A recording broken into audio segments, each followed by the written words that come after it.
नमस्कार दोस्तों, स्वागत है आपका हमारे YouTube channel technique study point में।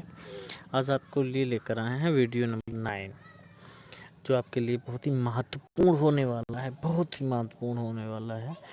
और अभी तक जितने भी क्वेश्चंस आपको कराए जा रहे हैं वो बहुत ही महत्वपूर्ण हैं, किसी न किसी एग्जाम में ज़रूर पूछे जा रहे हैं। इसलिए अगर आप SSC JE bank JE RRB JE DMRC LMRC ये अगर तैयारी कर रहे हैं तो आप इन चीज़ों को ज़रूर देखें। और अगर आपको हमारा वीडियो पसंद आता है तो आप लाइक करें, सब्सक्राइब करें और दोस्तों को शेयर करें। चलिए हम समय को वेस्ट ना करते हुए शुरू करते हैं अपने अगला question. The frog of the brick in A brick masonry is generally kept on. कहने का मतलब जो फ्रॉग होता है ब्रिक मेसोनरी में जनरली किस तरीके से रखा जाता है। पहला ऑप्शन है आपका बॉटम फेस, दूसरा टॉप फेस, तीसरा शॉर्टर साइड, लॉन्गर साइड। तो option B is the right answer. कौन सा? Bottom face. चलिए मूव करते हैं अगले क्वेश्चन की तरफ। अगला क्वेश्चन है आपका, pick up the correct statement from the following. Roasting is not necessary if iron ore an oxide. Roasting necessary नहीं है if iron ore is an oxide.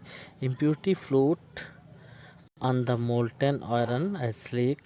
The slake contains lime about 45%। तो तीन option इसके सही है, तो option D is the right answer, all of the above. चलिए move करते हैं अगले क्वेश्चन की तरफ। अगला क्वेश्चन आपका आता है, for obtaining vinyl chloride acetate the method is use. कौन सा? वाइनिल क्लोराइड को ऑब्टेन करने के लिए कौन सा मेथड आपका यूज़ किया जाता है? पहला आपका है एडिशन पॉलीमराइजेशन, कंडेंसेशन पॉलीमराइजेशन और को पॉलीमराइजेशन, नन ऑफ दिस। तो इसमें जो आपका option C is the right answer, आपका ऑप्शन सी यूज़ किया जाता है। कौन सा? प्रोसेस को पॉलीमराइजेशन। चलिए मूव करते हैं अगले क्वेश्चन की तरफ। अगला क्वेश्चन आपका है, Whitworth compressed steel is obtain when molten steel is subjected to a pressure. कहने का मतलब मोल्टन स्टील को वाइट वर्थ कंप्रेस करने के लिए कितने प्रेशर तक पुश किया जाता है, दबाया जाता है? तो पहला ऑप्शन है आपका 5 kg पर एम, दूसरा है 9 kg पर एम स्क्वायर, तीसरा है आपका 13 kg पर एम स्क्वायर, फोर्थ है 15 kg पर एम स्क्वायर। तो option B is the right answer. कितना? 9 kg पर एम स्क्वायर। चलिए मूव करते हैं अगले क्वेश्चन की तरफ। अगला क्वेश्चन है आपका, the normal consistency of OPC cement is about. Normal consistency जो होती है ऑर्डिनरी पोर्टलैंड सीमेंट की लगभग कितनी होती है, कितने परसेंट होती है? तो option A is the right 10%, option B is 20%, option C 30, option D 40%। तो option C is the right answer. कितनी होती है? 30%। मूव करते हैं अगले क्वेश्चन की तरफ। अगला क्वेश्चन है आपका, लेस्क्वायर इज, जो लेस्क्वायर है वो क्या है? ऑयल पेंट है, डिस्टेम्पर है, वर्निश है या स्प्रेट वर्निश या none of this. Option C is the right answer. उसको क्या कहते हैं? लेस्क्वायर को स्प्रेट वर्निश बोलते हैं। चलिए मूव करते हैं अगले क्वेश्चन की तरफ। अगला क्वेश्चन आपका है, plaster of Paris is obtained by calcining. पर जनरली बहुत ही इंपॉर्टेंट क्वेश्चन है, प्लास्टर ऑफ पेरिस को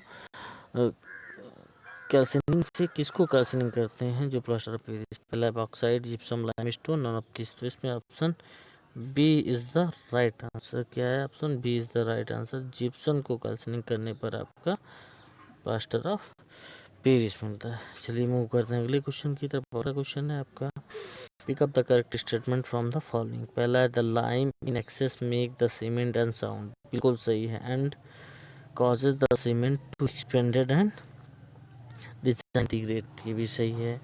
the silica in excess make the cement stronger but its setting time also increases, right answer. अगला है, the excess amount of alumina weakens the cement, yes D, all of the above. तो इसमें क्या है? Option D is the right answer. चलिए move करते हैं अगले क्वेश्चन की तरफ। अगला क्वेश्चन आपका है, तो प्राइमिंग कंसिस्ट ऑफ, प्राइमिंग जो होती है वो कैसे कंसिस्ट होती है? 1 part of white lead, 8 part of chalk and 4 part of twice boiled linseed oil। चलिए अगला है आपका, 8 part of white lead, 1 part of chalk and 4 part of twice boiled linseed oil। अगला आपका है सी, 1 part of white lead, 8 part of chalk and 1 part of linseed oil। अगला है non of this. तो ऑप्शन ए आपका राइट आंसर है। होता क्या है? 1 part of lead and 8 part of chalk and 4 part of boiled linseed oil का use किया जाता है। तो option A is the right answer. Move करते अगले क्वेश्चन की तरफ। अगला क्वेश्चन आपका है the coefficient of hardness sound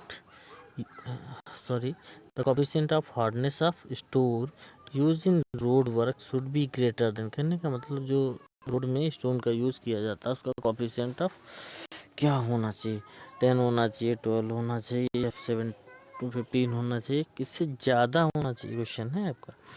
देख लीजिए, road work should be greater than किससे ज़्यादा होना चाहिए, 10 से, 12 से, 15 से, 17 से। तो option D is the right answer. किससे ज़्यादा होना चाहिए, 17 से। मूव करते हैं अगले क्वेश्चन की तरफ। अगला क्वेश्चन आपका है मैग्नीज स्टील और non magnetic possess high electrical resistance, possess low coefficient of expansion, all of the above। तो इसमें जो है आपका ऑल आर राइट। तो option D is the right answer. Move करते हैं अगले क्वेश्चन की तरफ। अगला क्वेश्चन है आपका जो the mostly common use base of timber paints, red lead, zinc white, white lead या टाइटेनियम। तो option C is the right answer. किसका यूज करते हैं, वाइट लेड का यूज करते हैं। चलिए मूव करते हैं अगले क्वेश्चन की तरफ। अगला क्वेश्चन है आपका pick up the correct statement from the following. बहुत ही अच्छा question. Adding 5 to 6% of moisture content by weight good. अगला है increases the volume of dry sand from 18% to 38%। बिल्कुल बढ़ता रहता है जब हम वाटर की कम मात्रा मिलाते हैं। The bulking of fine sand is more than that of coarse sand. अगला है आपका if the percentage contains of moisture exceed 10% increases the bulk of sand starts increases, all of the above। तो option D is the right answer, all of the above। Move करते हैं अगले question की तरफ। अगला क्वेश्चन आपका है 239 pick up the correct statement from the following. तो ऑप्शन है आपका for the thin structure subject to wetting and drying the water cement ratio should be 0.45। अगला है आपका for mass concrete structure subject to wetting and dry to water ratio should be 0.55। yes, for thin structure which remains continuously under water good the water cement ratio by weight should be 0. all of the above। तो option T is the right answer, all of the above। Move करते हैं अगले question की तरफ। अगला question है क्वार्टेजाइट is a क्वार्टेजाइट क्या है आपकी मेटामॉर्फिक रॉक्स है, एक्रीसियस रॉक्स है, कैल्सीरियस रॉक्स है या सिलिकस। तो जो क्वार्टेजाइट है वो आपकी सिलिकस रॉक्स है। कौन सी रॉक्स है, सिलिकस रॉक्स है। Option D is the right answer. Move करते हैं अगले क्वेश्चन की तरफ। अगला question the plastic made from cellulose resin are as clear as glass, are tough as strong, possess excellent electrical properties, all of the। तो all of the above is the right answer। Move करते हैं अगले question की तरफ।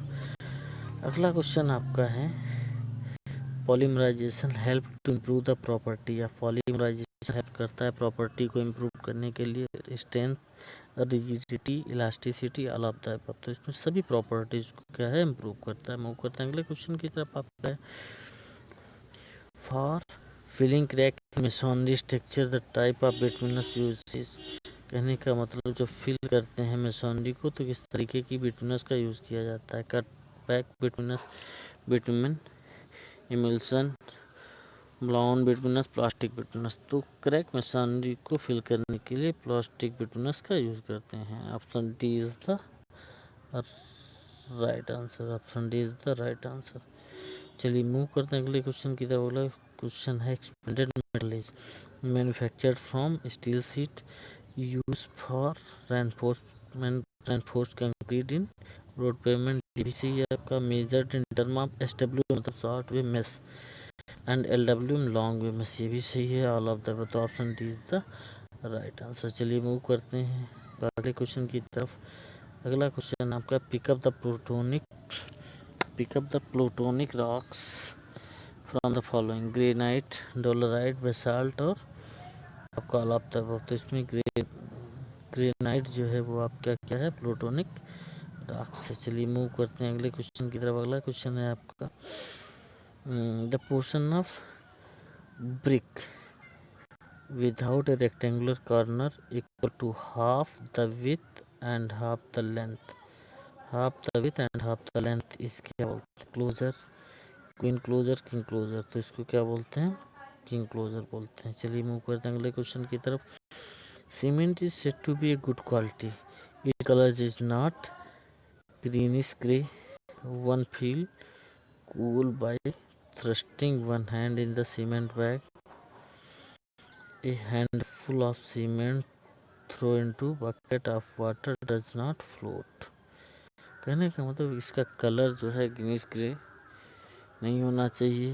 One feels cool by thrusting one's hand in the bag cement, a handful of cement thrown into a bucket of water does not float. Okay, तो option इसमें जो है आपका option D is the right answer. इनमें से कोई भी आपका ऑप्शन सही नहीं है। चलिए मूव करते हैं अगले क्वेश्चन की तरफ। अगला क्वेश्चन है आपका silica is use for preparing. Silica का किस चीज़ को प्रिपेयर करने के लिए? Silica bricks, coke oven, lining of glass furnace, सभी के लिए यूज किया जाता है। इसका option D is the right answer. चलिए मूव करते हैं अगले क्वेश्चन की तरफ। अगला क्वेश्चन है आपका the timber having maximum resistance against white ants is obtained from. किसके लिए यूज किया जाता है? चीड़ के लिए, शीशम के लिए, साल के लिए, टीक के लिए। ठीक, इसका answer B is the right answer, शीशम। मूव करते हैं अगले क्वेश्चन की तरफ। Duco, Duco is one of the patent form of. Duco किसका पेटेंट फॉर्म है? इमल्सन पेंट का, प्लास्टिक पेंट का, बिटुमिनस पेंट का या सेलुलोज पेंट का? तो option D is the right answer. किसका है? सेलुलोज पेंट का। Duco is the one patent form of cellulose paint. Move करते हैं अगले क्वेश्चन की तरफ। अगला क्वेश्चन है आपका quartzite is a metamorphic stone is hard, brittle, crystalline या ऑल ऑफ द। तो नमस्कार दोस्तों, मिलते हैं आपको अगले वीडियो में। तब तक के लिए नमस्कार।